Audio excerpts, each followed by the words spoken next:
Bienvenidos y gracias tanto a los alumnos del aula de mayores, a los socios de Julia Traducta, a los invitados y, por supuesto, a la UCA por dejarnos estas magníficas instalaciones y como aquí que representa la UCA ahora mismo es Carlos Varela, el director de la Escuela de Derecho, pues gracias a la UCA. Y sobre todo, como no, al conferenciante, al invitado, al brasileño de pro, no sé cuántos equipos le podía decir, a don Antonio Pérez de Parra.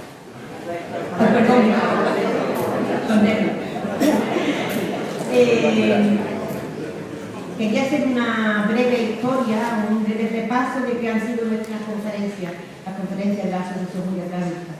Empezamos ahora unos 6 años y no tengo más remedio que mencionar aquí a mi compañera Rosa Barroso, que está en primera fila de la cual en aquel momento estábamos en este edificio dando las clases y nos quedábamos las dos al final para decirle a los alumnos, por favor, no vayáis, que hay una conferencia muy interesante, y era muy difícil que se quedaran. Había conferencias que nada más estaban dos filas.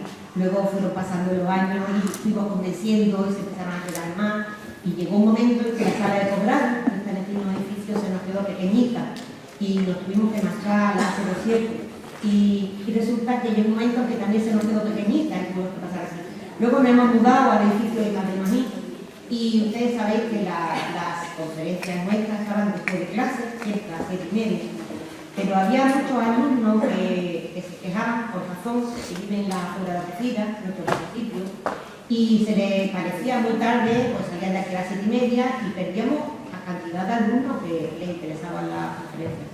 Con lo cual, el año pasado propusimos a la UCA de que uno de los días de clase nos lo dejara para estas conferencias y utilizar el mismo horario de clase, con lo cual la hora estaría solucionada, pero no nos valdría ninguna de las aulas, por muy grande que fuera, del edificio de Madrid, porque tendría que ser los 5 cursos al mismo tiempo.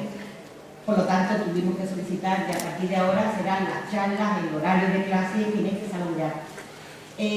Ya solamente me queda decir, aunque lo va a presentar Carlos Varela, a don Alberto, me queda solamente decir cómo ha llegado don Alberto hasta aquí hoy. No lo conocía personalmente, porque sí, por mediación de la Pilar de años familiar, pero le pedí, por favor, a don Sergio González Otá, director de la diócesis durante muchos años, que sé que es un amigo íntimo, que vive en Madrid, y le digo, Sergio, yo me interesa en una conferencia de Alberto Algeciras, porque no le das mi teléfono, o dame su teléfono, pídele permiso y a ver si me puedo contactar con él. Pues yo pensé que iba a estar tantos días, que iba a tener que insistir. Mi sorpresa fue que me llamó personalmente. Me dijo, sé quién eres, sé que tiene el aula de mayores, sé quién es Julia Traducta y está enterado del más mínimo detalle que ocurre en el recinto. Me propuse esta charla y bueno, era final de verano y ya quedamos para que la inaugurar. De modo que solamente me queda decirte muchísimas gracias, porque desde el primer momento ha estado plenamente disponible para nosotros. Y ya dejaros a Carlos Varela, que como he dicho es el director de la Escuela de Derecho, que va a hacer la presentación. Muchísimas gracias a todos.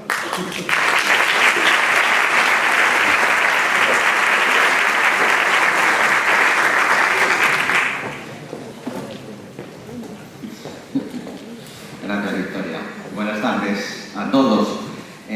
Inauguramos este curso, el ciclo de conferencias que organiza la Asociación de Alumnos de Aula Universitaria de Mayores de Julia Traducta, con uno de los algecireños más ilustres, Alberto Pérez de Vargas. La conferencia se desarrollará a través de una clase magistral y luego abriremos un breve turno de preguntas para que quien esté interesado en formularle cualquier pregunta, cualquier cuestión a Alberto, pues pueda hacerlo.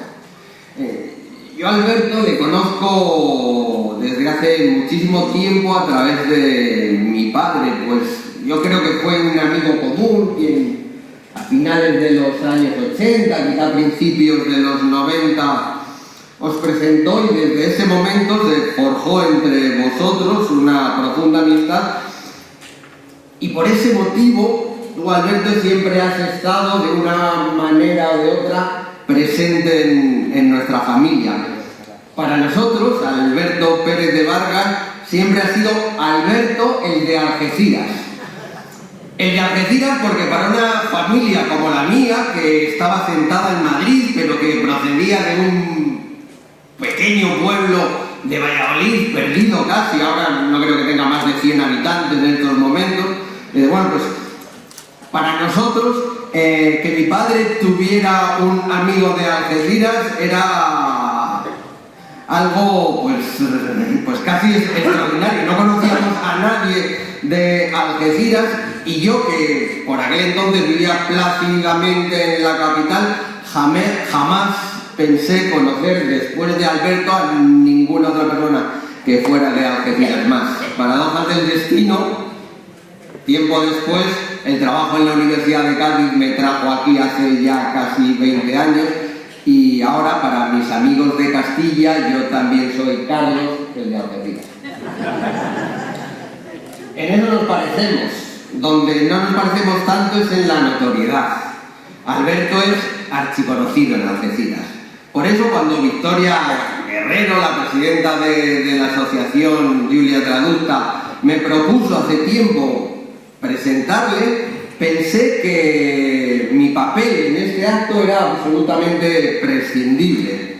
Todo el mundo conoce a Alberto Pérez de Vargas y todo el mundo sabe que es una de las personas más insignes de Algeciras.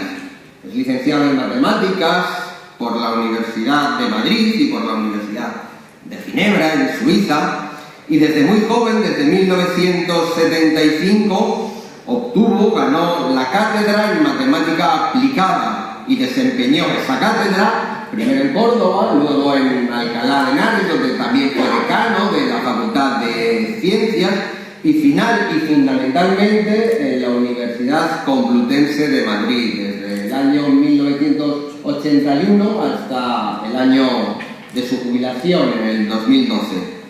Además, también ha sido profesor en la Universidad de Ginebra, pertenece a distintas sociedades científicas nacionales e internacionales, es autor de numerosos artículos de investigación y de divulgación científica y de varios libros en el ámbito de la matemática y la estadística aplicada, como, a título de ejemplo, Métodos matemáticos en biología, bioestadística o métodos multivariantes en bioestadística.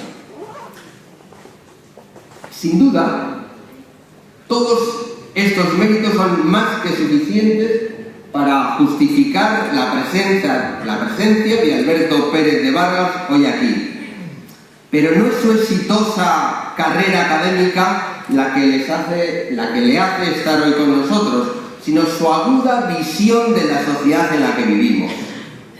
En este sentido, ha participado como columnista en numerosos diarios, entre los que se encuentra, como no podía ser de otro modo, Europa Sur, desde su creación en 1989.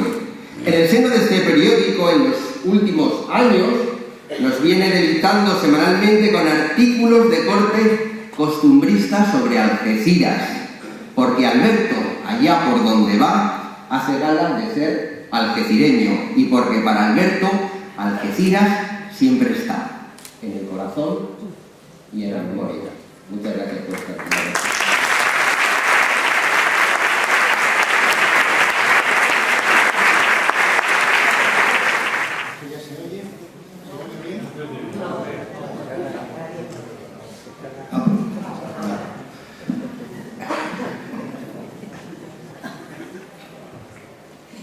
Estoy desde esta mañana tomando Lexatin para ver si consigo hablar aquí sin bajarme a cada uno de esos sitios que hay ahí, porque yo en Algeciras no me cuesta mucho ser conferenciante, ¿no? Es decir, que recuerdo, si me permitís, así un poco a título de protohistoria, en una ocasión cuando me presenté al decanato de la Facultad de Ciencias de Alcalá de Henares, mi mujer, que es también matemática, paisana de Carlos, que llevar casi 60 años con una castellana da muchísima fuerza para casi todo. Sobre todo siendo de Algeciras. Dice Carlos que eso de Algeciras le sonaba. La abuela de mi mujer le preguntó, cuando se enteró que yo era de Algeciras, si ese era una ciudad que estaba de este o del otro lado del estrecho, ¿no? Es decir, que os podéis imaginar el conocimiento popular que tenemos por ahí arriba. Yo tengo que hablaros siempre como otro más, en el sentido de que yo no he dejado de vivir en Algeciras. Es decir, yo resido en Madrid, pero mi vida está aquí, ¿no? Es decir, aquello que me interesa de manera esencial, aquello que vosotros sois mi familia, sois mi gente. Es decir, que a veces pienso cómo estoy yo aquí si realmente yo quería que estar sentado por ahí, ¿no? Y de hecho, como habéis visto al entrar, pues si me voy a saludar a cada uno de los que realmente tendría que saludar de cerca, pues ahí hay parientes míos y muy cercanos. Hay una prima hermana, hay un sobrino, un hijo de mi hermano, pero es que con independencia de todo eso, que casi no han muerto mucho, desgraciadamente, pues es que muchos de vosotros me conocéis de toda la vida. Y os contaba por eso esta anécdota, que mi mujer es matemática como yo, es del mismo gremio, ha sido directora del departamento en el que yo he estado en la Complutense durante casi 20 años y es una persona extraordinariamente preparada. Bueno, pues en una ocasión me presenté al decanato de la Facultad de Ciencias de Alcalá de Henares, universidad que yo fui del grupo de las 7 personas que la fundaron, que la pusimos en marcha. Pues para el decanato había 2 candidatos, un catedrático de química inorgánica, Pascual Rollo, y yo, y estaba aquello muy reñido, es decir, un voto encima, un voto, no había mucha gente y era fácil contabilizar quién iba a votar aquí. Y cuando el resultado de la votación fue que yo gané, y fui decano durante un tiempo, gané por 2 votos de diferencia con él. Y la verdad es que como aquello estaba tan bien contado, me preguntaba yo, y este que ha votado, y estando con ella tomando café en el bar, le dije, oye, Cristina, ¿tú a quién has votado? Porque yo estaba pensando, digo, está igual. Y dice, yo voto en blanco. ¿Te has votado en blanco? Estando aquello completamente reñido, voto en blanco, y dijo, sí. Y he votado en blanco porque el otro no me gusta y a ti te conozco, ¿no? Pues ese es un poco el sentimiento que tengo aquí, ¿no? Aquí me conoce la mayor parte de la gente y resulta muy difícil, ¿no? Hablarle a gente que te conoce en la calle, de tomar copas, de hablar, están por ahí muchos con los que he colaborado muchísimas cosas. Hay incluso personas con las que me tenía que haber casado, como María Gutiérrez, su hermana Pili, gente como Crescencio, aunque lo llevé yo al periodismo taurino y cosas esas. Es decir, está al que yo entiendo que es el maestro intelectual de todos nosotros, que es Juan Ignacio de Vicente, que está ahí, y su mujer, Mercedes Ojeda, que han hecho una labor histórica de investigación con Algeciras absolutamente esencial, ¿no? Y digo absolutamente esencial porque un antepasado de Victoria, ¿no?, el historiador Montero, que era de San Roque, nos tenía mucha rabia a los de Algeciras. Y en su historia de Gibraltar hay que advertir que el historiador Montero le llama historiador Montero porque escribió esa historia, no escribió otra cosa, pero por haber escrito la historia de Gibraltar se le conoce como el historiador Montero. Un hijo suyo fue el presidente de la Junta de Obras del Puerto, de las primeras. Por eso ese hijo suyo era de Jimena y por eso la gente de Jimena dice que el puerto de Algeciras es el puerto de Jimena, que un poco ha avanzado hacia la costa, pero que el puerto realmente es de Jimena. Estamos hablando de antepasados de Victoria y también de Carlos de la Riva, más directo quizá de Carlos de la Riva. Pues el historiador Montero mintió en su historia, pero mintió salvajemente. Y yo creo que mintió voluntariamente para hacerle la puñeta a los argentinos. Y habló de un asentamiento en la Plaza Alta, habló del cortijo de los Galdes no tenían ningún cortijo ahí, y habló de que se reunían en torno a una iglesia que era la iglesia de La Palma, que es 40 años después de que llegaran los... Es decir, mintió soberanamente. Y lo malo es que encima se inspiró en otro libro que también comete un error en eso, y luego todo el mundo ha ido repitiendo lo del cortijo de los Galdes. Yo no me puedo imaginar que el historiador Montero, que era un hombre extraordinariamente culto, eso lo hiciera involuntariamente. Lo dudo. Yo creo que él realmente estaba diciendo eso para meterse con la gente de Algeciras, cosa por otra parte bastante natural, ¿no? Es decir, que el hecho de que montara ese pequeño fallo, probablemente para darle más protagonismo a San Roque.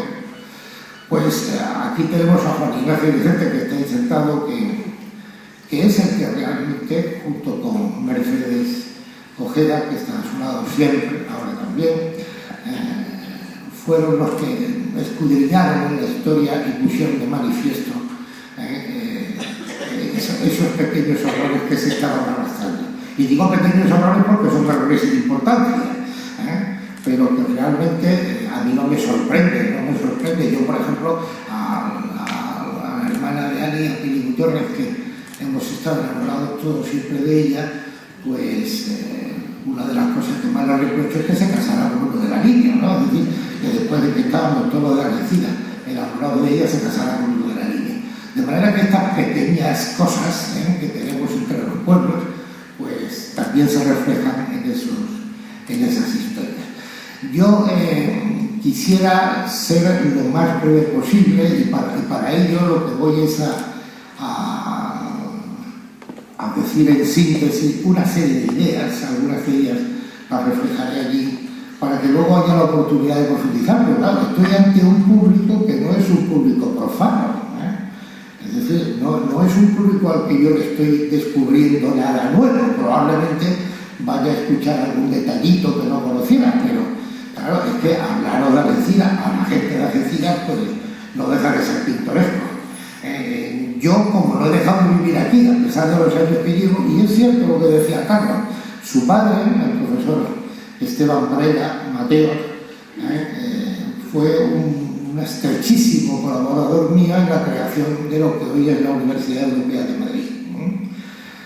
A través de un tercer amigo, de Santos González, un catedrático extraordinariamente brillante de la Universidad de Oviedo, pues yo lo conocí y me incorporé al equipo mío luego fuimos a la Limón entre los dos a crear la universidad. Ha estado conmigo aquí en Algeciras y ha sido conferenciante aquí en Algeciras.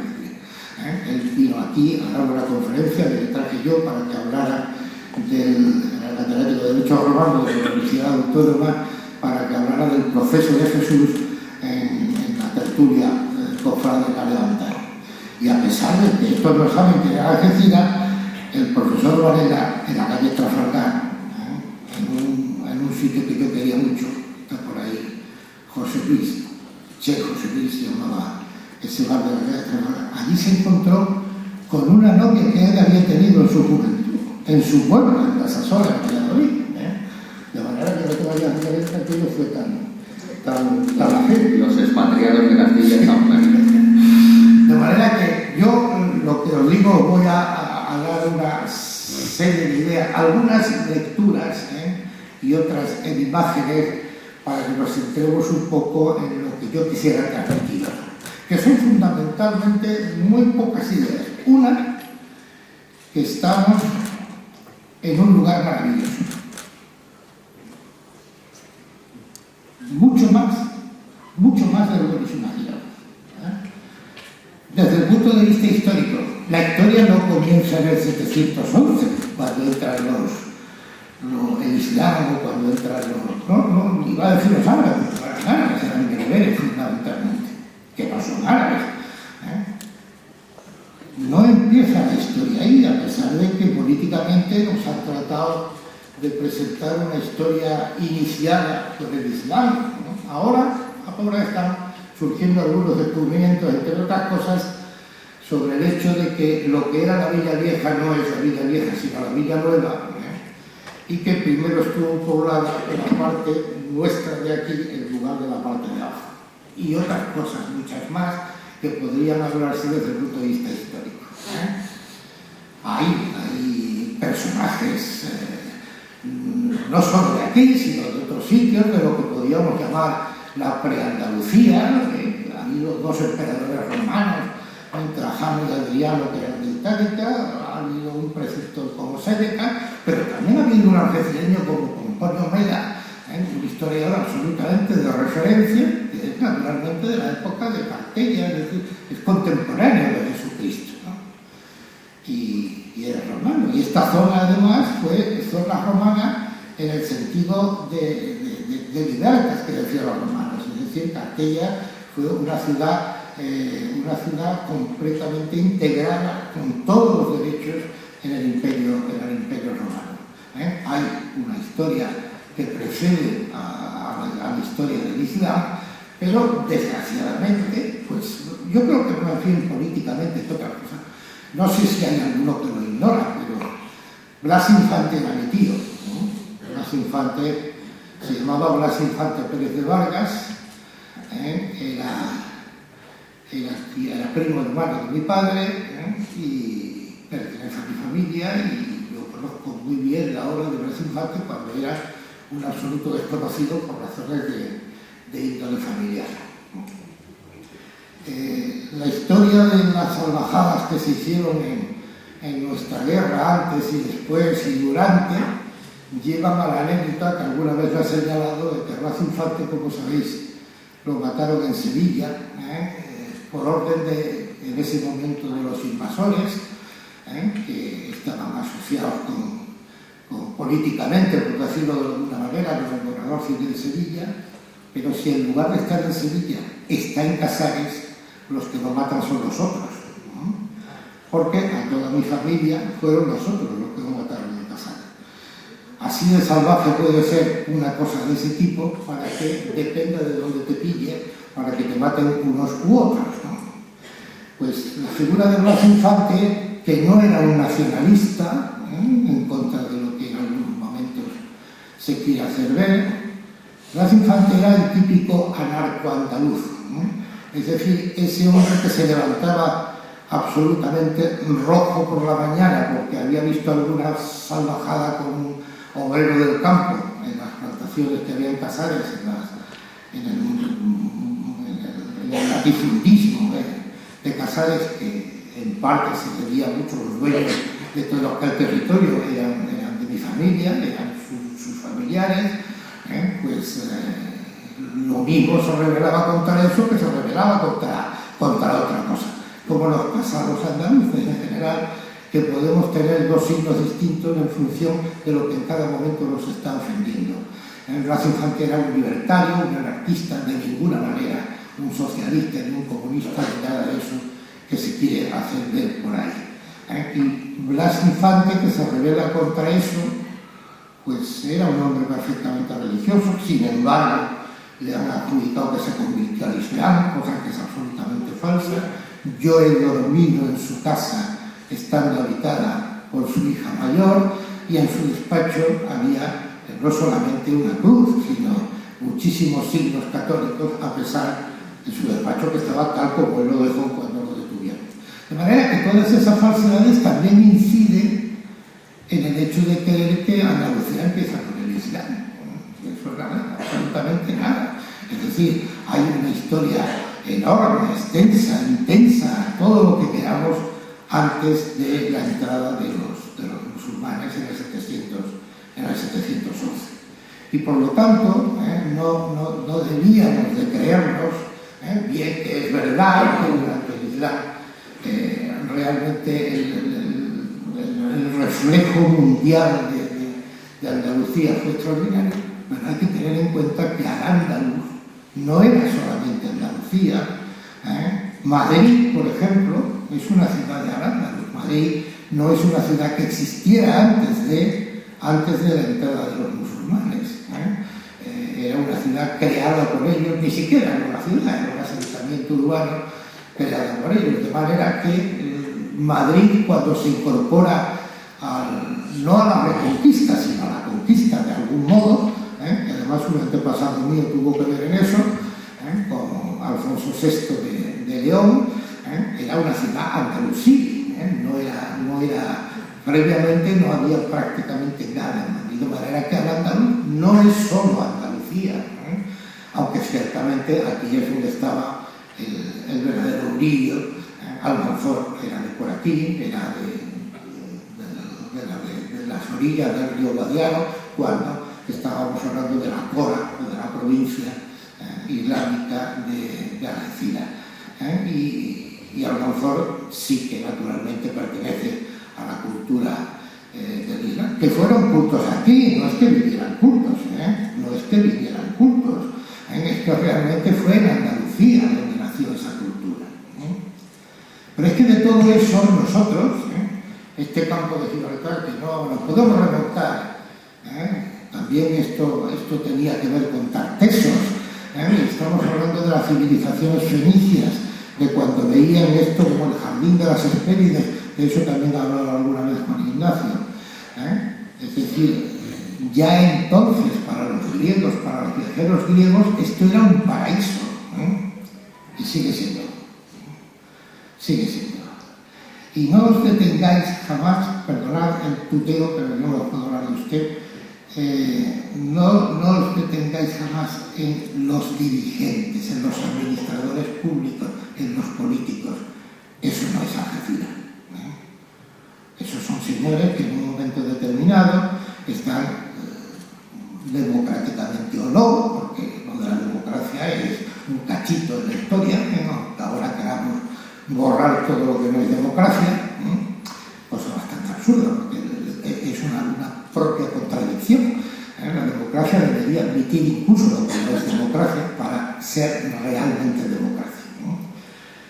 El hecho de que tengamos unos administradores públicos en un momento determinado no se puede identificar eso con Algeciras. Algeciras está muy por encima de todo eso. Algeciras somos nosotros. No es el actual alcalde, no es el anterior, no es el de la época socialista, no es Paco Esteban, que no sé si está por ahí, aunque me dijo que va a venir. No. Es decir, si yo, por ejemplo, tuviera en cuenta yo mismo, y perdonar la personalización, si yo tuviera en cuenta a veces cómo se comportan conmigo los alcaldes, pues me iría a Oviedo los veranos en lugar de venir a Algeciras. Es decir, yo no tengo ningún reflejo especialmente cariñoso por parte de esto.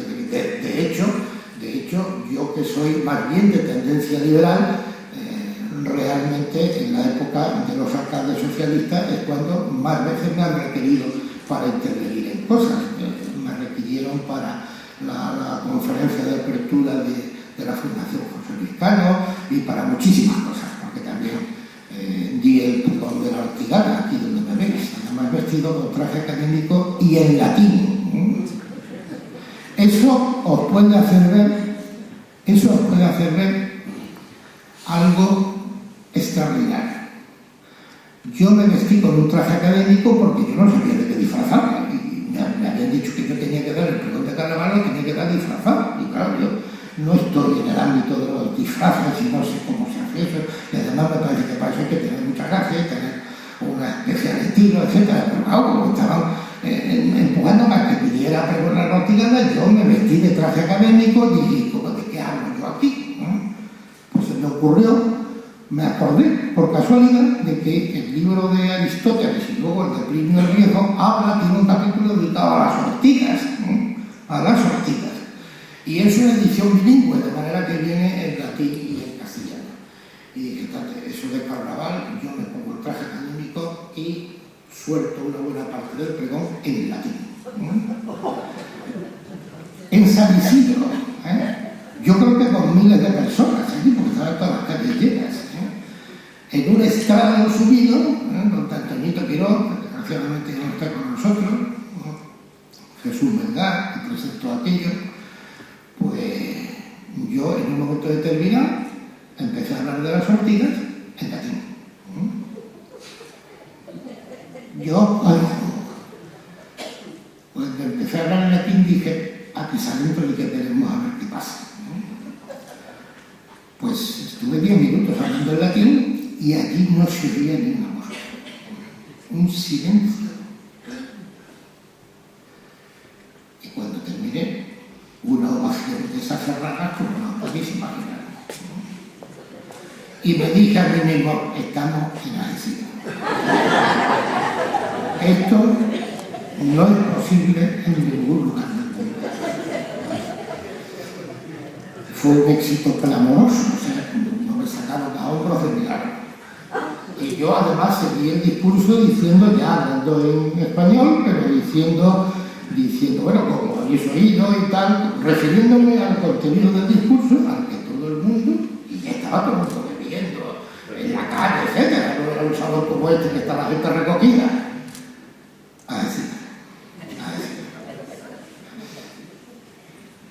Mi mujer, que es la tía de Carlos, dice que nosotros tenemos, claro, como nosotros lo de las S finales no nos importa mucho, pues lo mismo da que nos digan principios de principio. Y ella muchas veces en Telegram me dice, nos va a decir, no tenéis ni principios ni fin.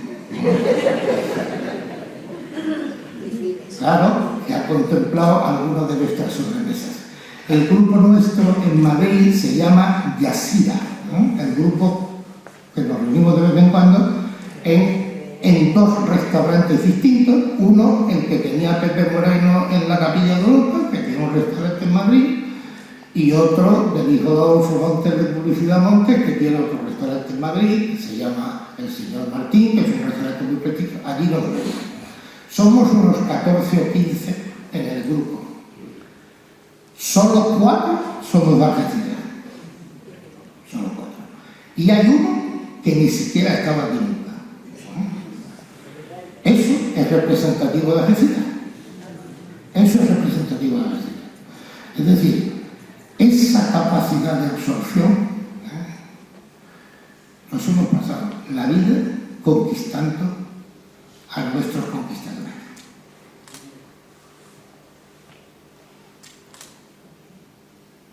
Descenderé el detalle y veréis. Escribimos castellano 10 veces mejor que los castellanos. Comprendo. Si ahora mismo yo le dijera a Carlos que me nombrara a 20, por decir un número no demasiado grande, a 20 grandes creadores de literatura, no podría ni siquiera llegar a 10 que no fueran andaluces. ¿No? Vamos. Y podíamos descender más. Cuando fuimos socialistas, creamos aquí montones de cosas, ¿cómo lo íbamos a crear cuando el Islam? Cuando el Islam, la Escuela de Traductores de Toledo, que es por donde entra toda la cultura occidental, toda la cultura griega al occidente, la Escuela de Traductores de Toledo era Andalucía. Cuando estuvieron los romanos, pues también, es decir, le hemos dicho a la gente lo que seguimos diciéndole. Pase usted, siéntese, esté aquí unos días y ya veremos después. ¿Estamos? Bien es verdad que, como muy bien decía mi hermano, y Pepe Vallecillo, el gran Pepe Vallecillo, que era de Ronda, no era de Algeciras, sino de Ronda, y me decía él muchas veces, recuerdo especialmente en la Plaza Alta una noche de Levante horroroso, con una niebla impresionante, que me dice, esto es lo nuestro. Hasta eso es lo nuestro, hasta eso. Pepe Vallecillo le decía a mi hermano Ignacio, teníamos que crear una casa de Algeciras en Algeciras. Porque es que somos absolutamente únicos, ¿eh? Es decir, yo la verdad es que lo estoy poniendo en la raíz y tenía que estar poniendo, pero bueno, ya pondré cuando se lo ocurra. Porque no ensalzamos lo nuestro jamás. Nada de las cosas nuestras tienen importancia. Ninguno de nuestros paisanos tiene importancia. Y cuando llega alguien de por ahí, vamos, le quitamos el bastón a la Virgen de la Palma, el bastón del amigo andaluz a la Virgen de la Palma, y le ponemos el bastón del que trae, del que venga. Y luego, si alguien ha nacido aquí porque un guardia civil estuvo destinado en la aduana y nació aquí, no quiero dar nombres, pero existen, ¿eh? Enseguida creamos una escuela de música o un colegio que se llama no sé qué, ¿eh? Para gente que se enteran que son de Algeciras porque se lo decimos, ¿eh? No porque lo sepan, ¿eh? Sino porque se lo decimos, ¿eh? Porque un día les digo, oye, mira el carnet, verás cómo pone Algeciras. Somos así, pero es que nos pasa como ya se caen granadinos por ahí, así que van a tener que perdonar algo que se cuenta de los granadinos como se puede contar de mucha otra gente, pero que se cuenta de los granadinos. Cuando Dios terminó de construir todo, dijo, voy a hacer algo, la revela, ¿eh? Algo perfecto, algo bellísimo. Y entonces hizo Granada. Y un asesor inmediatamente le dijo, pero señor, algo tendrás que poner aquí para que veamos el contraste. Y fue cuando metió a los granadinos, ¿eh? Es decir, tenemos que tener un añadido que no nos haga perfectos, ¿eh? Y lo que no nos hace perfectos son esas barbaridades de ensalzar a gente que nació aquí, que se entera que nació aquí porque se lo dice un día y lo descubrimos, ¿eh? De ignorar a tanta gente que ha hecho tantísimo por Algeciras, ¿no? Ahora con lo de la memoria histórica se ve cada cosa tela, tela, ¿vale? Como hay mujeres también, además de granadinos, eso de la plaza de la mujer, a la plaza de Menéndez Tolosa. ¿Sabe la gente quién era Menéndez Tolosa? ¿Sabe la gente de San Roque quién era Castilla? Y le cambiaron el nombre de la avenida por un tío importantísimo de San Roque. No se trata de la sustitución. A Castilla se le debe todo. A Castilla se le debe todo el desarrollo del campo de Gibraltar.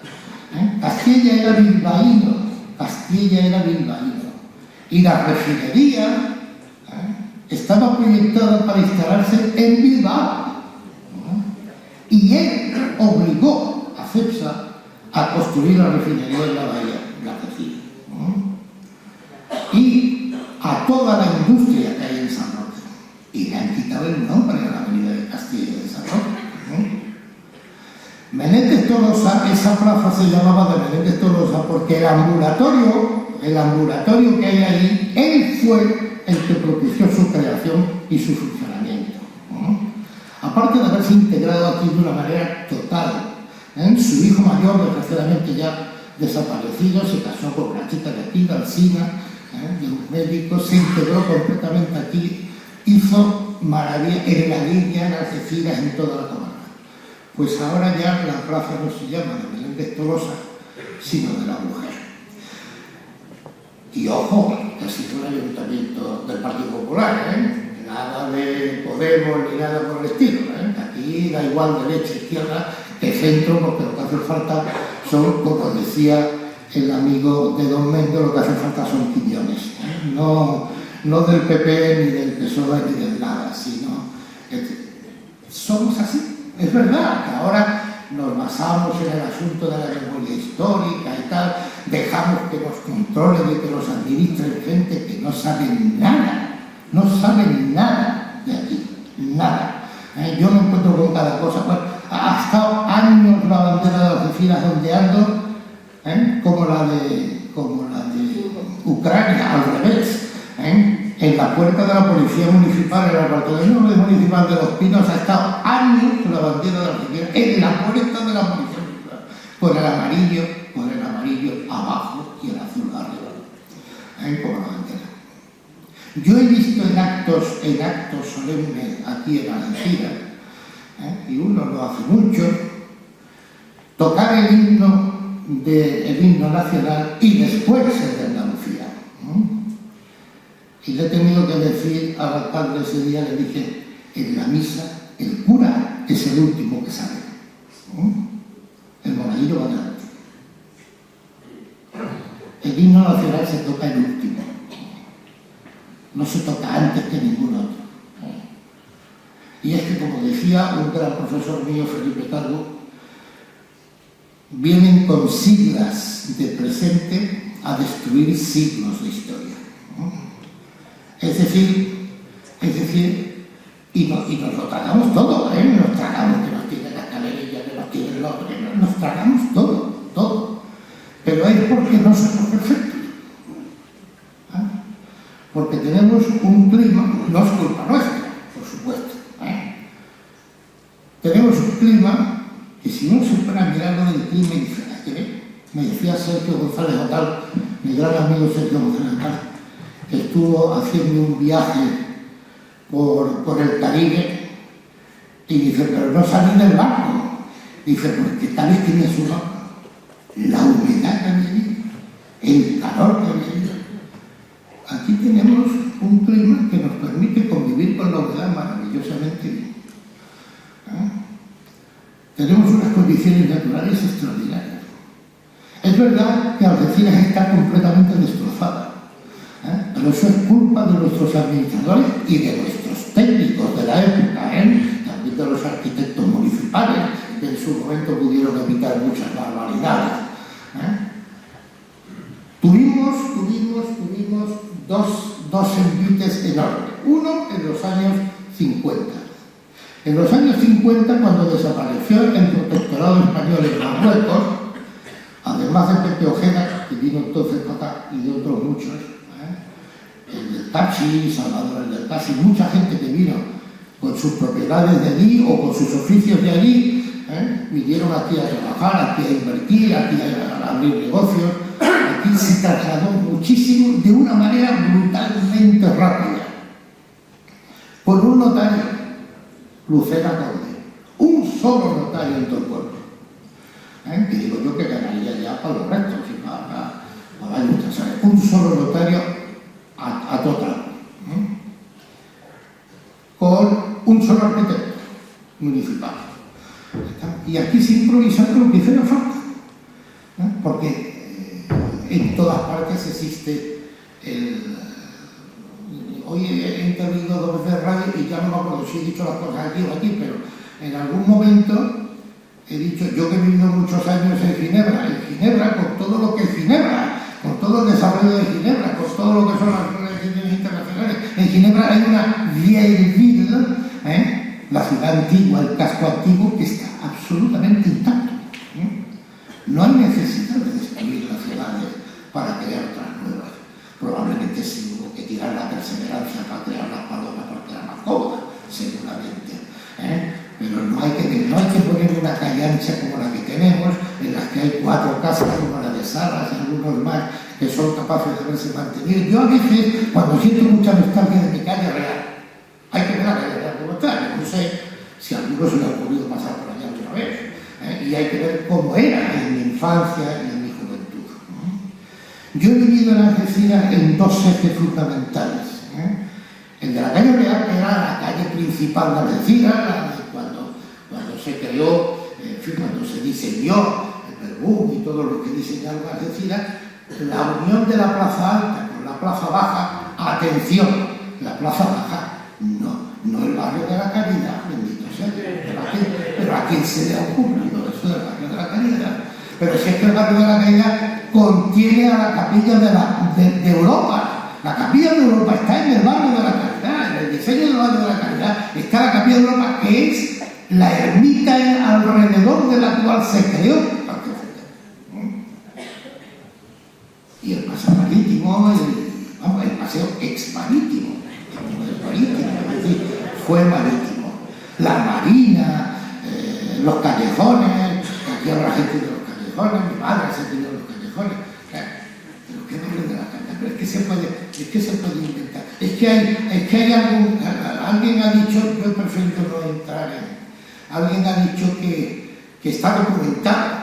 Lo que está documentado es que, no sé si fue en la época de la República, Algeciras se dividió en cuatro distritos electorales, y uno de los distritos se llamaba el distrito de la calle, pero ni siquiera coincidía con lo que ahora, porque también estaba el distrito del Pósito, que el Pósito estaba donde estaba Novia, el Fresco, donde estaba la Cruz Roja, no sé cómo, donde estaba en el centro no sé cómo lo han quitado, porque eso, el que lo construyó fue el Isidro de la Fuente, puro franquismo, es decir, todos esos hogares de ancianos, etcétera, todo eso es una iniciativa del ministro Isidro de la Fuente del tardofranquismo. Podían haber hecho como la plaza de la mujer, la plaza de Tolosa, o quitar todos los montanos, bueno, ya se cargaron las universidades laborales, algo extraordinario donde podían hacer carrera gente que no habrían podido estudiar de otro modo. De manera que en Algeciras hemos dejado que nos hagan todo esto. Y como os digo, había dos ejes, plaza alta y plaza baja. Aquí no habla mucho de mi quinta, afortunadamente, porque de mi quinta se han puesto casi todos, pero nosotros paseamos por la calle ancha. La calle ancha se acababa en el parque, el Piñero, entonces, el Piñero, que era el café cantante por excelencia, donde empezaron Flores, Molina y Chiquetete, aquello del trío Los Gaditanos, que bonita que es mi niña y todas esas cosas. La calle ancha, el lateral de la Plaza Alta por La Palma, el Callejón del Rey, que también siempre su historia, que sabéis que era RIF TZ y luego RIF solo con T, porque el hotel que le daba el nombre al callejón, pues el del RIF de Madrid, creo que esto se lo tuvieron que quitar, esas cosas que nada más que nos pasan a nosotros. Y que también pasó con Manixa, una cafetería que se llamaba Manila y también y acabó llamándome Manixa. Bueno, pues ese callejón, ahí está Ana, que ha vivido allí, ese era iba a decir mi segunda casa, pero no era mi segunda casa, era mi primera casa. Esa zona es la visión mía constante, ¿no? Es decir, de bajar eso, el kiosco Moria, en el kiosco Moria allí en San Giralda, esa familia por cierto, Replacé, familia que fue de alguna manera castigada por los vencedores, porque Antonio Moya había sido secretario del Partido Comunista de España en Algeciras y cada 2 por 3, cuando aparecía por aquí algún personaje gordo, pues lo detenían, que no le tenían la cárcel, y mi tío Ignacio Molina, que era teniente coronel de la Guardia Civil, lo sacaba inmediatamente y así andaban metiéndolo y sacándolo. Este hombre tenía ahí un kiosco donde arreglaba plumas estilográficas, para que no estoy viendo con el dedo lleno de tinta, y donde vendía tabaco de Jorge Rusorial. Y ese tabaco de Jorge Rusorial yo me estaba liando eso en su casa. Es decir, que en el callejón, pues allí jugábamos a los Merlis, a las canicas y todas estas cosas. Y de las canicas dice lo del norte, a los Merlis y tal. Y esa ha sido mi visión constantemente de toda esa zona. Hemos perdido eso y no teníamos por qué haberlo perdido. ¿Por qué hay necesidad de destruir el casco antiguo? Aquí está por ahí sentada Silvia Alonso Vierna, que era concejal, no sé si estaba con Esteban, pero era concejal en el ayuntamiento presidido por Paco Esteban. ¿Os podéis creer que tenemos la Capilla de Europa gracias a los comunistas? ¿Os cabe eso en la cabeza? Pues así es. La Capilla de Europa se salvó gracias a un ayuntamiento comunista. Si no, seguramente sería una cafetería. Como en su momento lo fue la propia Capilla de Europa.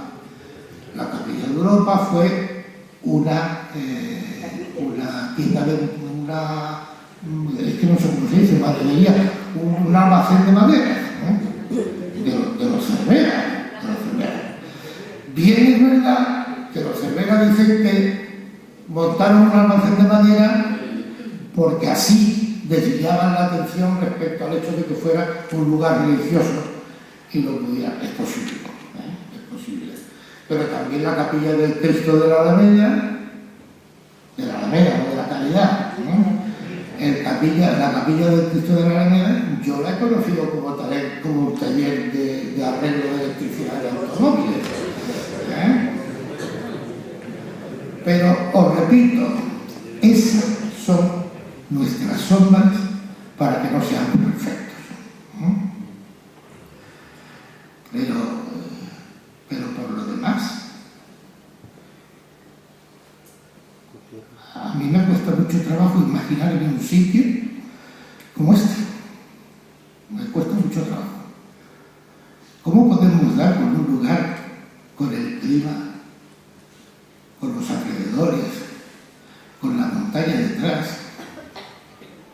Estamos en el sur y ni siquiera tenemos sur. Nosotros nos ponemos a mirar y vemos salir el sol enfrente, porque miramos al este.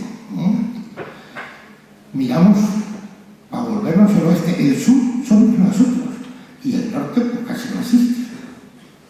Es decir, estamos en un lugar mágico,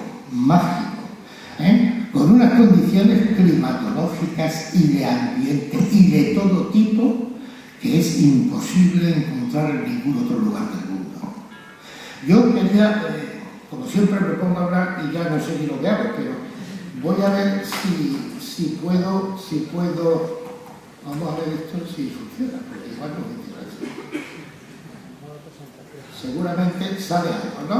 Bueno, esta es una síntesis de lo que os estoy diciendo, pero lo voy a leer, pero que lo he querido sacar. ¿Somos o tal vez o simplemente estamos en un lugar maravilloso? Miramos hacia el sur y eso hace que el amanecer, el orto, lo tengamos enfrente y el atardecer, el ocaso, detrás. El mar recostado en una bahía enfrente y el campo y la montaña envolviéndonos al oeste. El norte apenas si lo percibimos como norte y el sur somos nosotros mismos. Por cierto, mi nieta se llama Sur. Sur. Se llama Sur, su nombre es Sur. No. Situándonos convenientemente y desplazándonos unos cientos de metros, podemos hasta ver amanecer dos veces. Es cuestión de que nos situemos delante o evitemos la visión del peñón para que podamos ver amanecer dos veces. Con frecuencia, permitidme que haga esta síntesis de resúmenes, con frecuencia se pregunta uno, nos preguntamos si el progreso, era la idea de la que hablábamos antes, ha de producir necesariamente el deterioro del espacio en que vivimos. Si hemos caído en la trampa de creer que cualquier tiempo pasado fue mejor. Ese niño que volvemos a ser cuando ya somos conscientes de no estar lejos, de dejar de ser todo, nos traslada inevitablemente al niño que fuimos. Qué duda cabe de que el regreso a la niñez y a la adolescencia, si fueron gratas, nos induce buenas sensaciones, pero es que además en ese viaje imaginado eliminamos del pasado todas las sombras que nos perturbaron. Es decir, nos quedamos realmente con lo bueno. En las reseñas hemos tenido suerte en casi todo, pero no en todo. Y en esa pequeña parte a donde se concentran las sombras, ocupan un espacio relevante un bien nutrido grupo de nuestros administradores públicos y de los técnicos que les acompañaron en sus dejaciones. Pero las luces son tantas que las sombras están para no alcanzar la perfección. Lo mejor que tenemos es eso, nosotros, lo que está ahí es nuestra gente. Eso es lo mejor que tenemos. Y es extraordinario, extraordinario. Yo tengo muchas vivencias debido a que mi padre era, como él decía, un tabernero de cota. Mi padre tenía un bar, Los Rosales, junto al correo, que llaman Los Correos, allí en la calle José Antonio, donde os puedo contar una anécdota también muy divertida, que la he contado en el periódico. Mi padre tenía ahí un bar, se llamaba Los Rosales. Mi padre descendía de una familia de agricultores de Casares, de la misma familia que Blas Infante, nació en la misma casa, era una casa grande de la calle Carreras, y emigraron aquí de toda esa zona, entre Estepona y Algeciras, emigraron mucha gente en la época en que el campo empezaba, en los primeros años.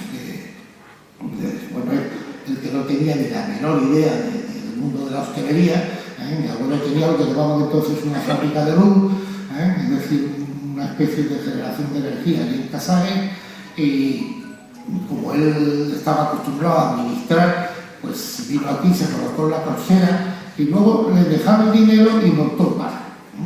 Primero un bar en la plaza que duró poco, otro bar en el muelle, en la marina, que duró poco, y finalmente Los Rosales en la calle José Antonio. Entonces, ahora os contaré algo más de José Antonio, aunque ya me tengo que ir cortando porque ya llevo mucho tiempo. Allí en José Antonio, un bar que ocupaba esa tienda de medias y el bar que hay ahora enfrente de la Galería de Europa, y en ese bar pasaba todo. Era el bar de la burguesía de Algeciras, de los empleados de tabacalera, de los militares. Era una Algeciras en la que había un enorme dinamismo económico, y sin embargo una brecha social y económica muy importante, donde había una clase muy deprimida que se arreglaba con el extraperlo, y aquí más o menos íbamos todos. Tened en cuenta que en mi infancia y en la de algunos de vosotros y en mi juventud, aquí la gente venía a hacer turismo a comprar en las tiendas de contrabando, y además le preguntaban a los guardias: ¿hay usted las tiendas de contrabando en la calle Cádiz? Es decir, los guardias conducían a la gente a los patios donde se vendía el tabaco, las medias de nylon, las plumas, las catamarinas, etc. Yo he conocido de jovenzuelo, ya fumando, he conocido una máquina de tabaco en el ayuntamiento, en el patio, que no más que tenía tabaco de Gibraltar, tabaco de contrabando. La máquina del ayuntamiento.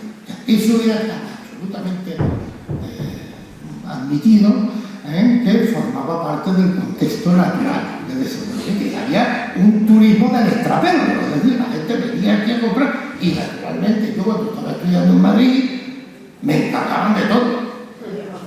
Me encargaban del tabaco rubio, y por otra parte nos registraban a la altura de los barrios, a los que éramos de Algeciras, de la línea de la comarca y tal, nos había la maleta de la policía en el tren, como si viniéramos del extranjero.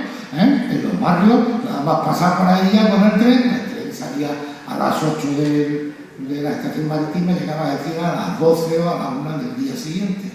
Hay una anécdota relacionada con el mozo, digamos que el gerifante de la cuadrilla de Juan Belmonte, que era Manolo, como está Crescencia ahí, que es una autoridad taurina, que me corrija, que se llaman Manolo el del Bulto, era el padre de Manolo Caracol. El padre de Manolo Caracol también en una corrida de Algeciras se fueron a Madrid, y el de Peñaperro la pasaron calutas porque la máquina no podía con su alma. Y cuando llegó a Madrid, tarde, como es natural, al pasar por delante de la máquina de vapor, entonces la máquina echó allí unos vomitazos de vapor, y se quedó mirando la máquina.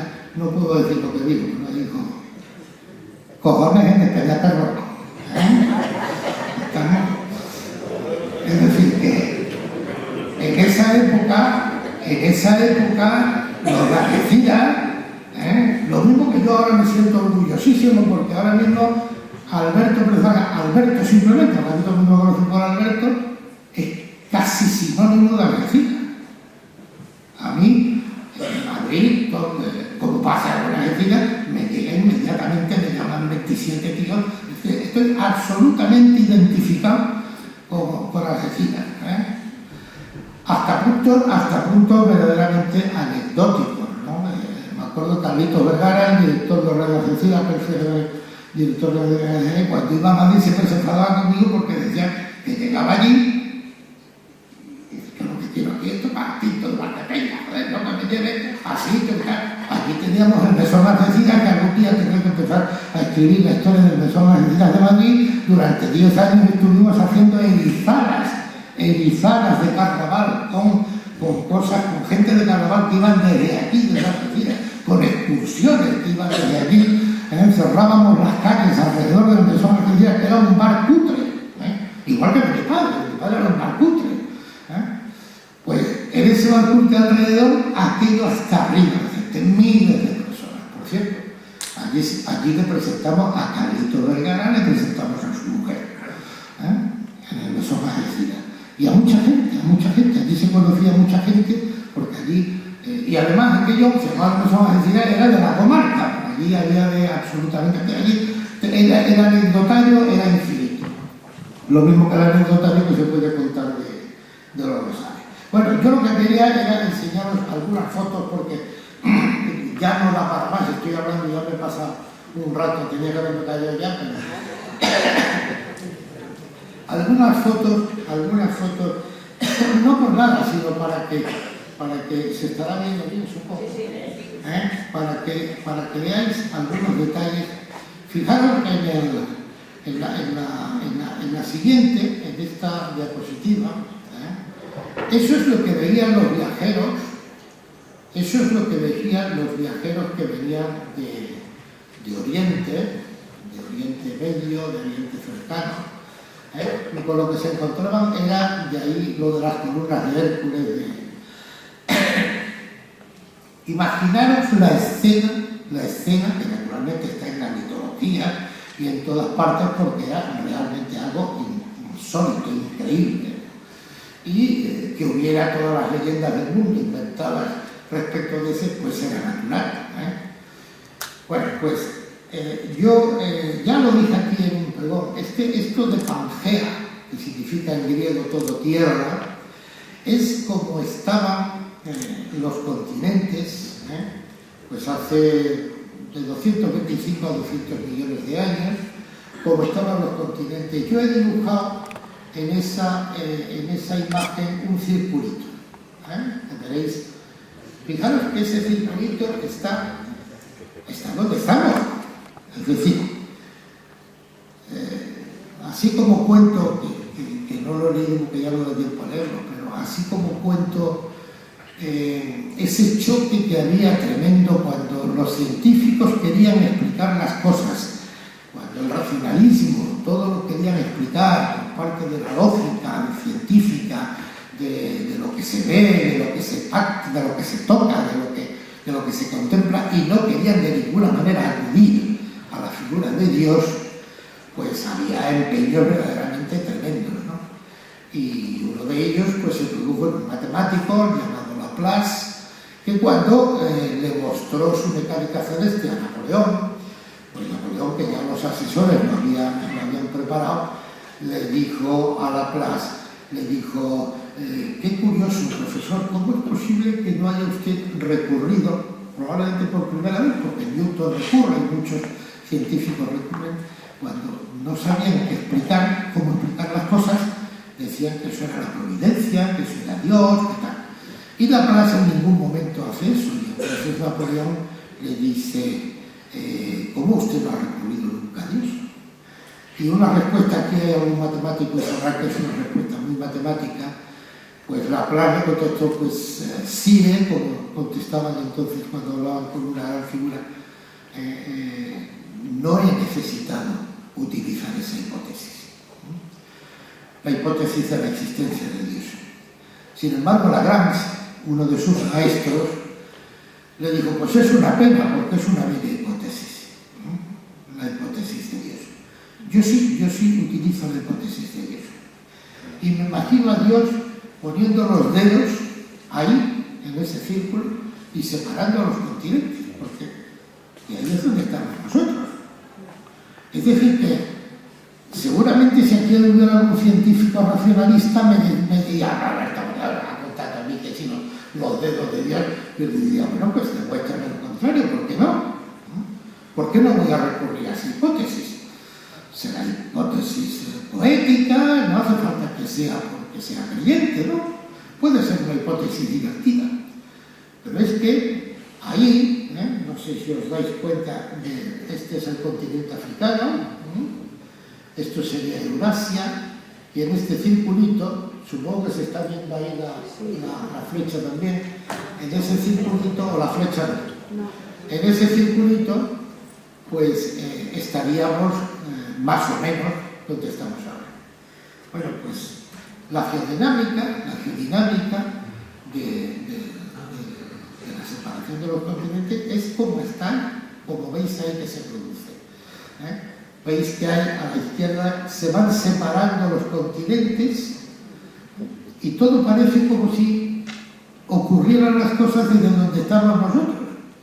O sea que hasta desde el punto de vista de la fantasía, podría ocurrir que hasta Dios se le ocurriera haber puesto los dedos en el estrecho para producir el efecto este que se ve, ¿no? Es decir, en la diapositiva siguiente, ese era el territorio de Tartesos, es decir, del reino mágico de Tartesos, del que hablaban todos los navegantes, puede ser que fuera en gran parte fantasía, que estaba muy concentrado en torno a la costa de Huelva, precisamente hay una ciudad aquí que se llama Tarsis. Pues todo empieza realmente, y con esto tengo que ir terminando porque no hay tiempo para más, surge más. Todo realmente empieza ese es un reporte del periódico ABC. A la derecha dice: Japón fabricará en España acero inoxidable. Esa es la primera noticia de la creación de acero inoxo. Lo he traído ahí del año 70 porque de algún modo marca el principio del desarrollo económico, que se debe al cierre de la verja de Gibraltar, y no al revés. No estamos todos diciendo, por Dios, que dependemos tanto de la colonia que nos creemos que la colonia es absolutamente fundamental. Me voy a saltar una serie de cosas para mostraros esa diapositiva. Esa diapositiva, entre las dos barras que hay ahí, esas curvas que están fechadas en el 50, 60, 70, 81 y 91, esas quebradas, marcan el nivel de construcción civil, de proporción de edificios civiles en Algeciras entre esos años. Las dos barras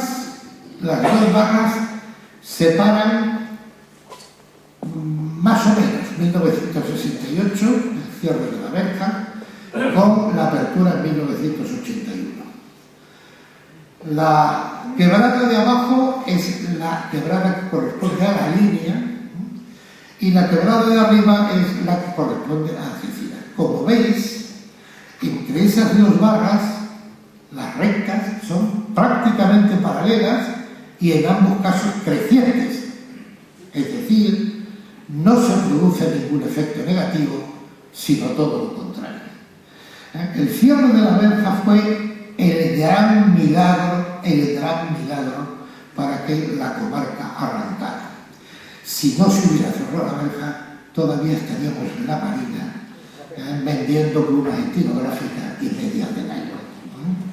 Gracias a los del plan de desarrollo, gracias a la aplicación del plan de desarrollo, en el que fue protagonista un tío de Algeciras, Manolo Gatera García, que fue gerente del plan de desarrollo. Pues Manolo Gatera García, que tanto trabajó por la comarca, seguramente nadie sabe ni a quién es, porque estas cosas son así. Pues el desarrollo que se produce, el gran arranque del puerto, el gran arranque del desarrollo se produce exactamente porque en ese momento el gobierno tiene que actuar sobre una zona como consecuencia de haber actuado políticamente con el cierre de la verja, que por otra parte se produce ante una corriente fortísima en Gibraltar, capitaneada por Sergio Suárez Hassan, en la que iba a confluirse en la independencia del Reino Unido y por lo tanto en el establecimiento autonómico de la colonia, que se impidió gracias al cierre de la verja. Pero sigamos. Ahí Ahí están los edificios de Algeciras entre 1940 y 1990. Estoy en un círculo ahí nebuloso representando la época del cierre de la verja. Como veis, creciente sin ningún tipo de inconveniente. La población de Algeciras entre 1842 y 2018, con el cierre de la verja señalado, sin que se produzca ningún tipo de... Tampoco en la línea, aunque digan que en la línea hubo mucha inmigración, hubo alguna inmigración, por cierto muy protegida. El director del Instituto Español de Migración en ese momento era el que fue alcalde de Algeciras, Ángel Silva.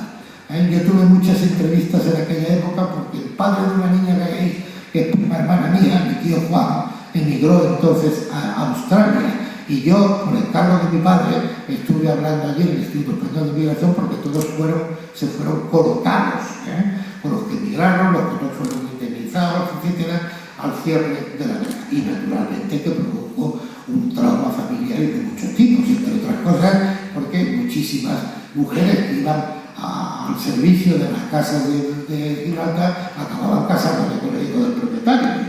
Y entonces, claro, había una mezcolanza de gente de la línea con gente de Gibraltar que sin duda alguna sufrió las consecuencias de eso. Pero en absoluto hubo merma, sino todo lo contrario. Y yo creo que voy a ir terminando, nada más que un poco enseñaros, porque hasta en eso es algo impresionante. Ese es el estrecho de Gibraltar en un mapa de relieve submarino, para que os deis cuenta de que hay ahí hay fosas de una profundidad impresionante, desde luego del orden de los 2000 metros, y sin embargo una zona en la que, por cierto, está en debate la posibilidad de construir un túnel submarino o un puente o algo parecido, y tengo que ir acabando porque si no acabo puedo estar hablando aquí 15 días. La verdad es que la mitad, por no decir el 80% de las cosas que os iba a decir ya no me da tiempo a deciroslas, pero es posible que a algunos se lo ocurra algo.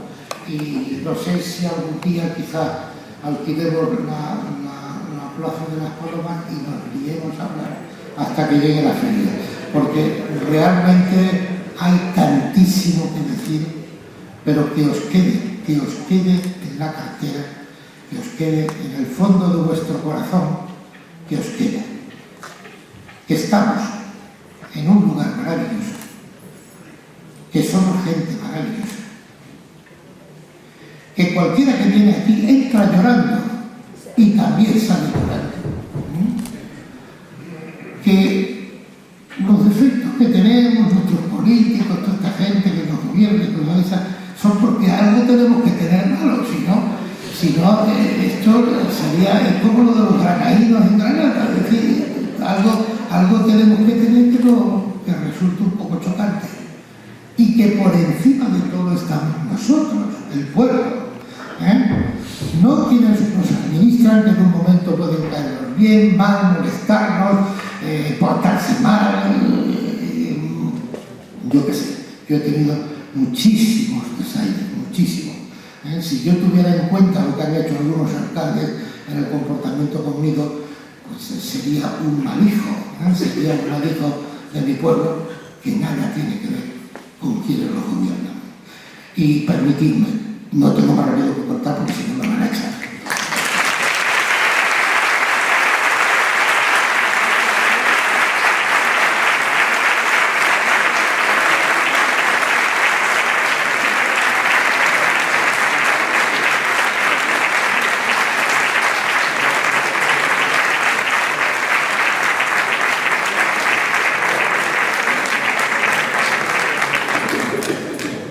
Muchísimas gracias, Alberto, por esta clase magistral. Yo dije que en Algeciras se vive muy bien. Algeciras es una tierra acogedora, por lo menos la experiencia que yo puedo contar. Y si la ciudad quizás no es la más bonita de España, porque quizás no lo sea, el entorno en el que se encuentra ubicado es un entorno maravilloso. Bien, si os parece, ahora abrimos un breve turno de preguntas para que aquella persona que esté interesada en aprovechar que está nuestro conferenciante hoy aquí y preguntarle cualquier cosa sobre Algeciras, pues pueda hacerlo. Adelante.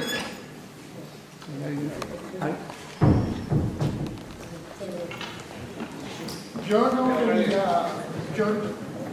no quería preguntarle a usted nada. Lo único que quería decirle es: usted tiene un 10 en matemáticas y en historia de Algeciras un 14.000.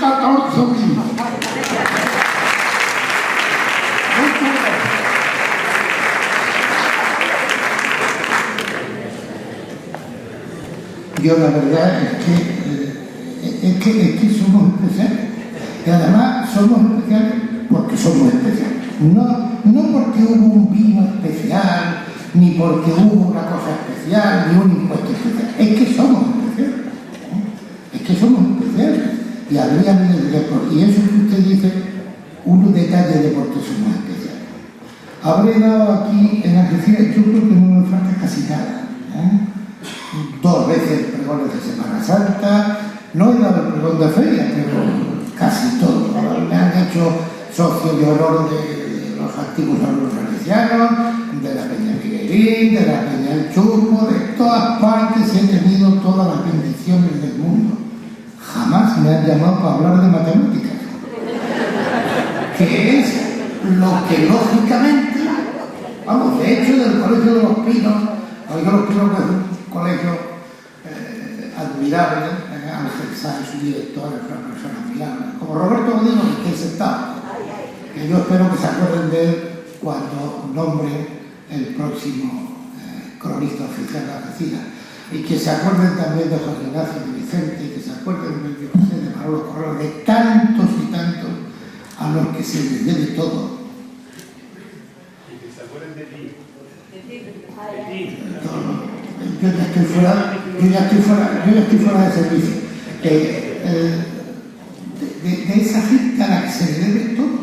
Yo soy un simple lector de ellos, informador de lo que yo leo, de lo que yo puedo corregir, de lo que ellos dicen, de la iniciativa que tuvo Roberto Godino y de la gente de AEPA y de la gente del patrimonio, de Paco López, yo qué sé, de Enrique Salvo, de Pepe Vázquez, que está por ahí sentado, de Pepe Vázquez ha sido tantísimas cosas importantes, de Manola, su mujer, que ha sido compañera mía en Casa de los Cuatro, ¿no? Si es que son infinidad de cosas.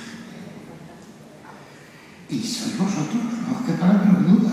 Y afortunadamente que tenemos todavía el mercado ingeniero de Roja como mercado. Menos mal, porque podían haber hecho ahí cualquier cosa. Que podían haber hecho cualquier cosa. Que yo estuve y intervine en el asunto de los nombres de las puertas. Que 2 de ellas se aprobaron con el nombre de él y otras 2 fue otro chico que propuso el nombre y tal.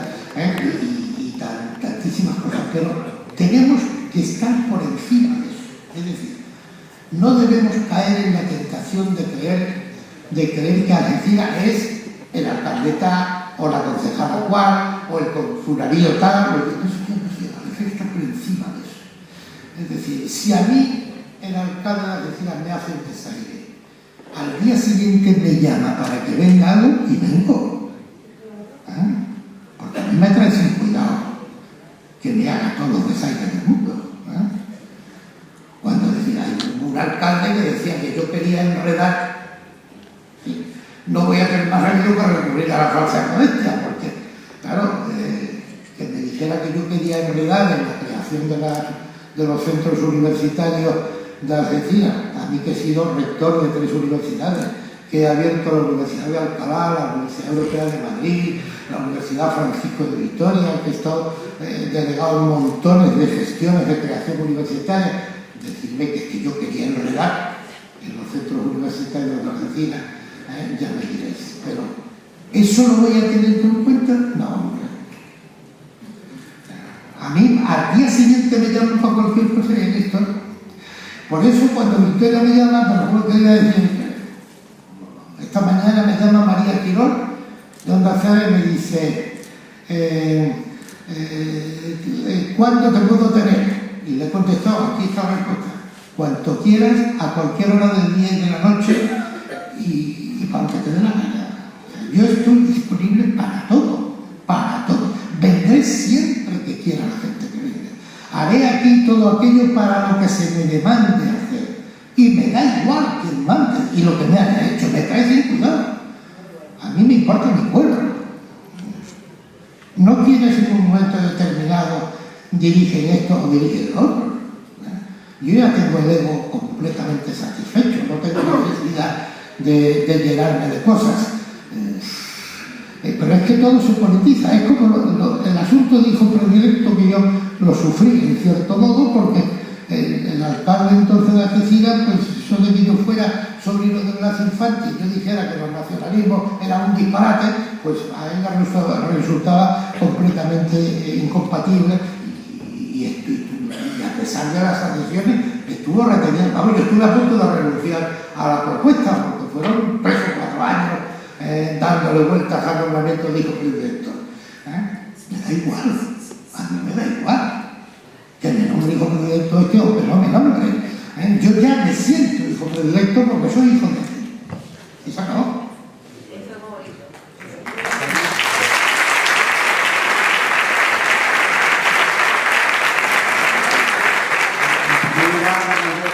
Muchas gracias por la clase magistral que nos ha impartido. ¿Se escucha? Sí.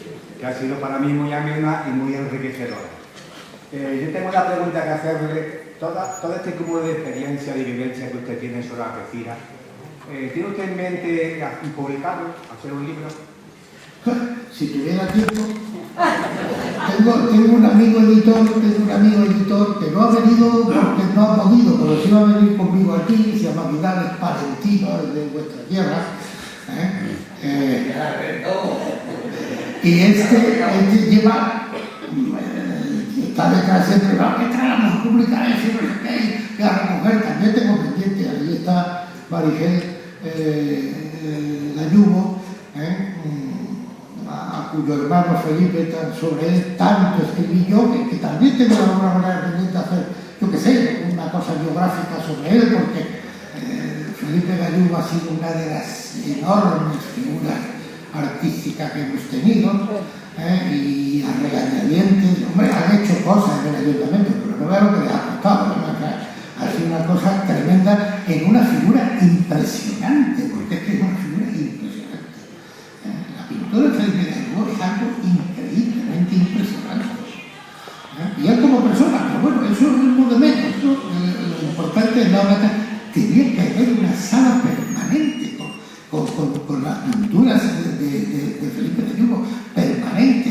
Y muchas veces hemos hablado de que yo escribiera, yo tengo bastante información, sobre todo porque me han facilitado ellos, de escribir una especie de pequeña biografía de él o de algo de esto, claro, que esté justificado. Y lo mismo me pasa con esto. Este editor amigo mío con el que yo colaboro es el editor de una agenda taurina muy célebre que hay en España, en la que yo colaboro también, y que se dedicó un año a Algeciras, esa agenda taurina, que va al mundo entero, un poco por la proximidad conmigo se dedicó un año a Algeciras. No con presentar en Algeciras, el ayuntamiento no conseguimos que la pudiéramos presentar aquí. No hubo posibilidad de hacer una agenda dedicada enteramente a la historia de la Algeciras, que Esencio colaboró con ella, porque yo se lo pedí, Antonio López Canales con sus dibujos, recogí muchos escritos, yo también escribí, incluso la concejala de Pérez Custodio también colaboró, porque era la de turismo tal igual. No conseguimos presentar la agenda de la Algeciras. Y en Madrid, en la Plaza de Toros de las Ventas, se presentó, estaba previsto que asistiera el alcalde de Algeciras, que estaba aquí, no pudo ser, no pudo ir, y entonces yo me senté en la mesa presidencial de la presentación y dije allí pues que yo no representaba a nadie, pero que como era hijo presidente de Algeciras me sentía con el deber de alguna manera de estar allí representando a mi pueblo, aunque no tuviera la representación. Y de hecho estuve hablando de Algeciras, presentando la agenda. No conseguimos hacerlo en Algeciras. Hicimos todo lo posible, así somos.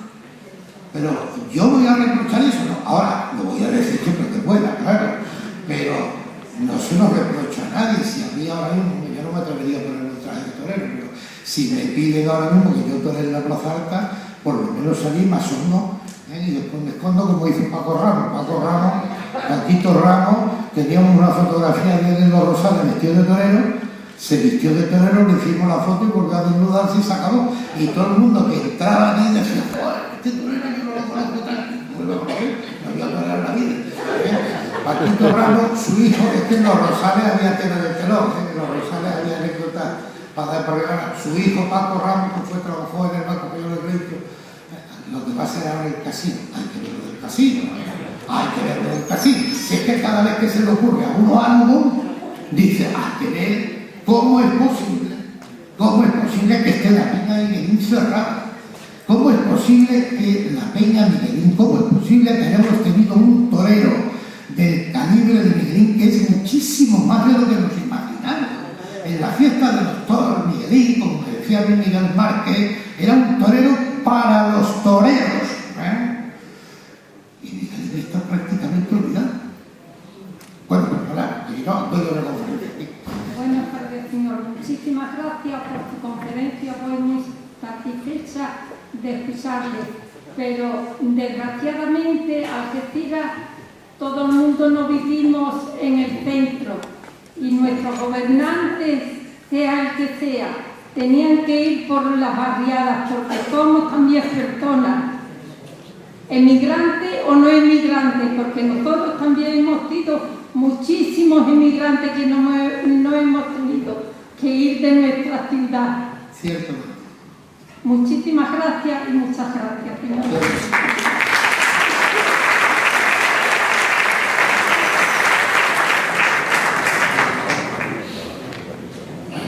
Estimado Alberto, encantado de haberte escuchado, sabes que me sorprende. Tú sabes que yo amo a Algeciras mucho y siempre estoy pendiente. Sabes que soy heredero de Pérez Petinto, es que he leído su historia varias veces y conozco bien la historia de nuestra ciudad. Yo quiero hacerte o proponerte un ejercicio que siempre últimamente estoy pensando. ¿Qué será Algeciras dentro de 200 años o 300 años? ¿Dónde ves tú Algeciras? ¿Qué crees tú que pasará? Ya sabemos que hemos tenido mala suerte con los políticos de la actual democracia y yo me atrevo a decir también que del anterior régimen también hubo algunos que no se salvan. ¿Cómo ves tú eso? ¿Cómo crees tú que será Algeciras para nuestro heredero? Yo lo que os convoco a todos es que como estaremos más o menos todos dentro de 200 años en el mismo sitio, nos juntemos otra vez y yo estoy dispuesto a volver a contar la historia de esos 200 años.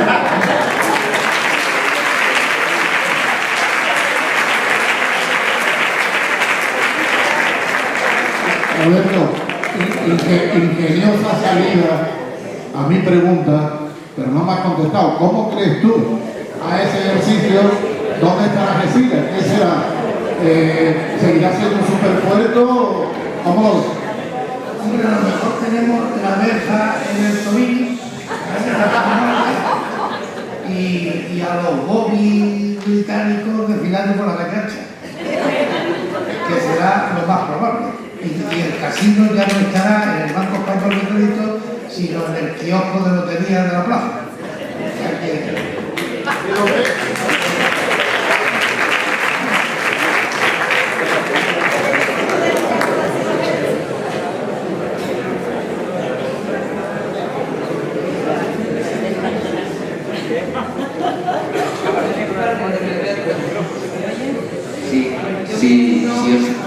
Perdonad, si os parece, para no alargar mucho el acto, damos paso a dos preguntas más y lo clausuramos.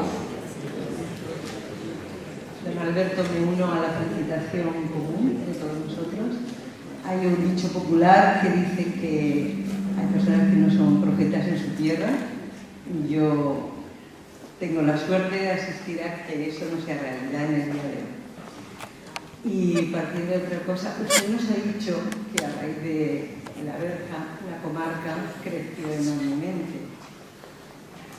Me gustaría saber sus expectativas frente a las nuevas conversaciones con Gibraltar en el hecho de cerrar, de quitar la reja. ¿Cómo lo ve usted? Mira, ese es uno de mis caballos de batalla, Gibraltar.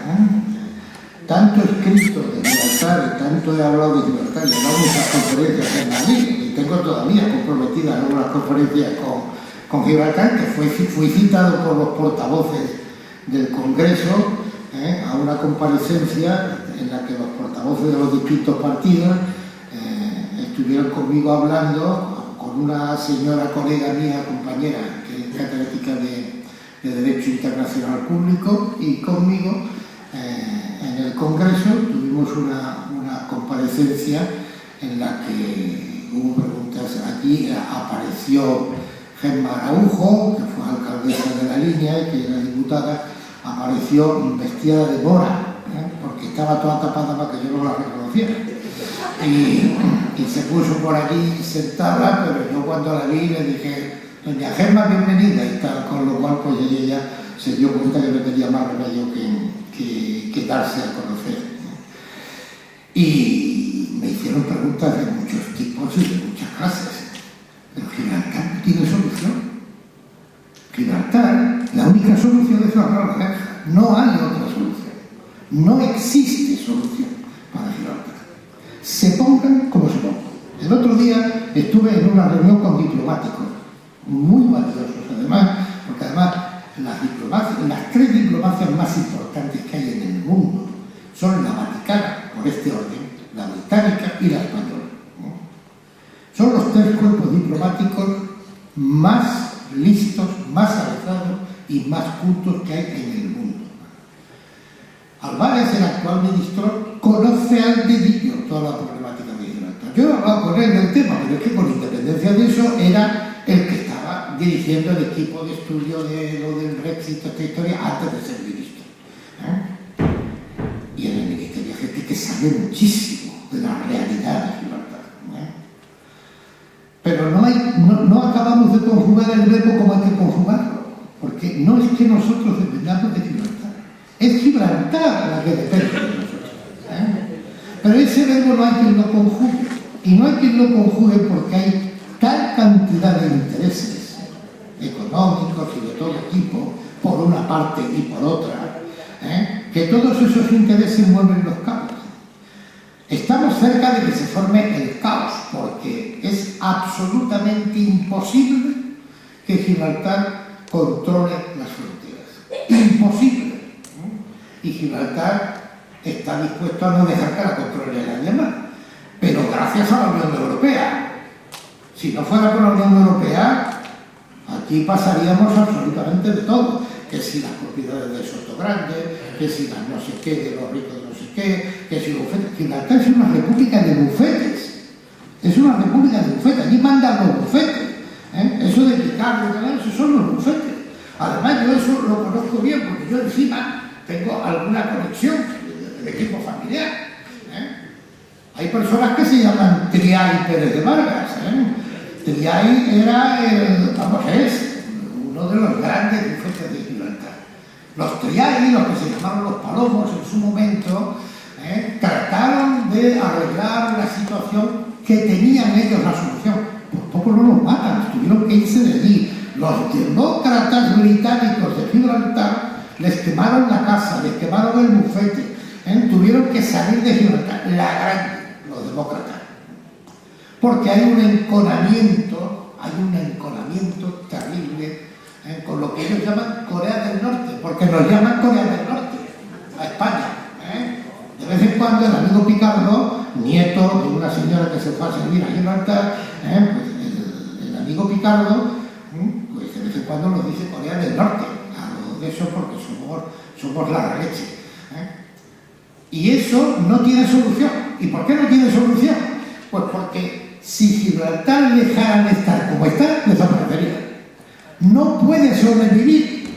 Gibraltar es el centro de juego online más importante del mundo en este momento. Está perdiendo porque la gente se está yendo de allí.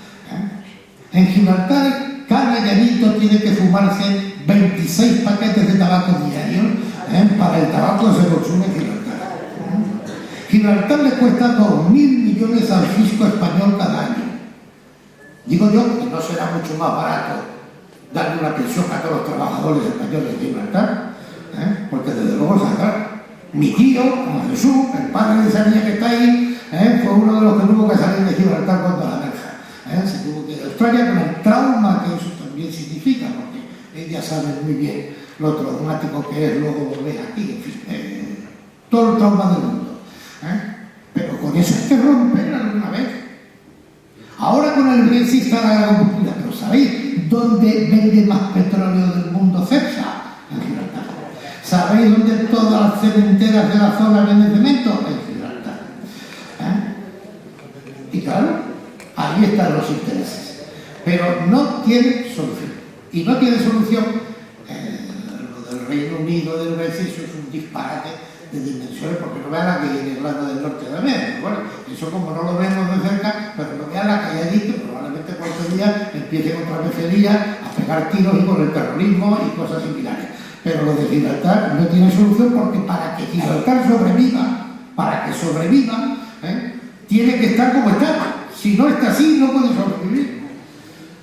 Y en la línea yo me gustaría preguntar al alcalde de la línea, que quiere hacer ahora la ciudad de la línea como Andorra la Vieja o Mónaco, a mí me gustaría preguntar al alcalde de la línea por qué Algeciras se desarrolla, por qué San Roque se desarrolla, por qué los barrios se desarrollan y no se desarrolla en la línea. ¿Por qué en la línea hay esa dependencia y no la hay en Algeciras o no la hay en Mónaco? Si la refinería se puso donde se puso para que estuviera más cerca de la línea.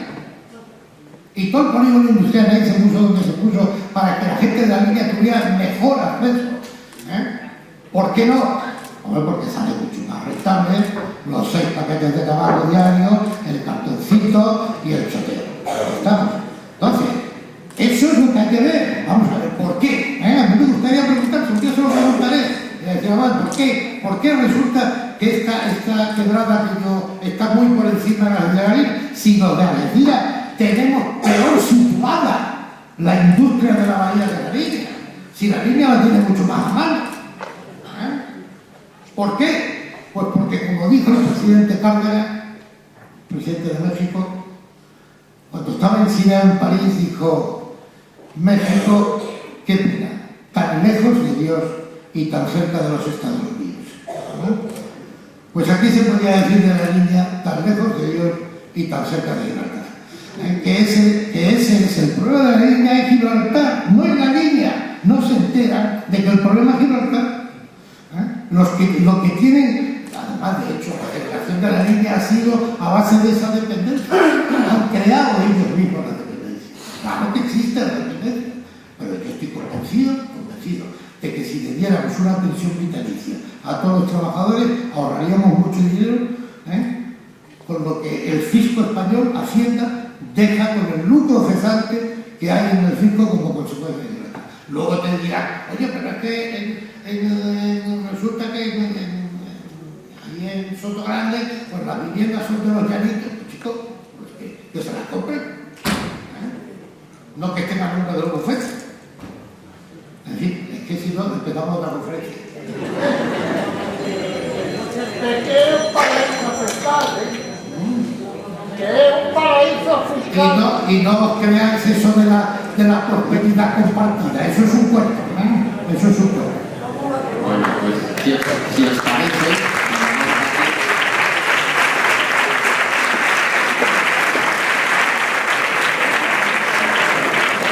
muchísimas gracias a todos por vuestra asistencia, muchísimas gracias por la clase magistral.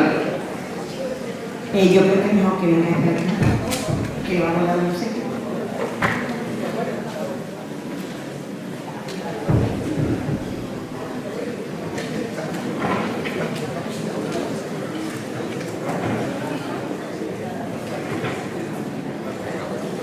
Me van a dar una cosa, ya ahora Sí, en la Asociación Julia Taruta tenemos nuestro logo, y el logo es la moneda de Julia Taruta, y es con lo que obsequiamos a todos nuestros conferenciantes o a todas las personas que colaboran con nosotros, y tú no lo haces menos, de modo que aquí tienes nuestros detalles. Pues la moneda está aludiendo a Roma, y los romanos eran unos fascistas, Aquí el día esta morena me la cogen, me la quitan y le dicen que como es fascista, por culpa de esta, porque aquí ya es fascista todo lo que nos gusta. Desde luego viene en puerta así que está. Ay, además, esto con lo caro que está el metraquilátero, no le hacemos más que... Bueno, muchísimas gracias.